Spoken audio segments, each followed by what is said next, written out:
ইসলামী bank news top 10। যুক্তরাষ্ট্রের আরোপিত শুল্ক কমাতে বাণিজ্য মন্ত্রণালয়ের দেয়া চিঠির প্রেক্ষিতে ইতিবাচক সিদ্ধান্ত আসতে পারে জানিয়েছেন বাণিজ্য উপদেষ্টা।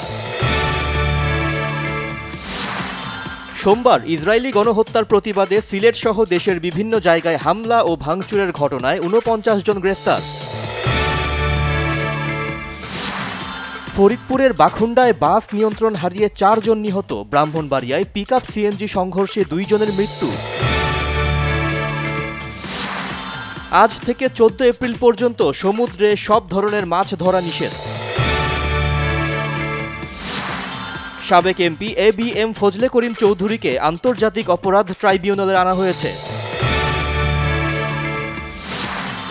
ভূমিকম্প পরবর্তী ক্ষতিগ্রস্ত মায়ানমারে ত্রাণ, জরুরি চিকিৎসা সামগ্রী ও মানবিক সহায়তা নিয়ে রওনা হয়েছে বাংলাদেশ নৌবাহিনী জাহাজ।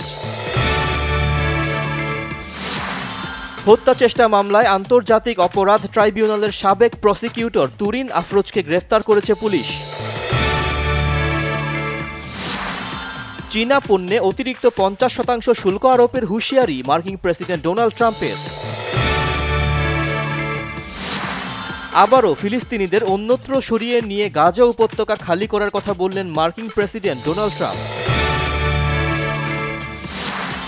চ্যাম্পিয়ন্স লিগে আজ Arsenal Real quarter final. Madrid জায়ান্টদের বিপক্ষে অতীত জয়ে অনুপ্রাণিত গানাররা।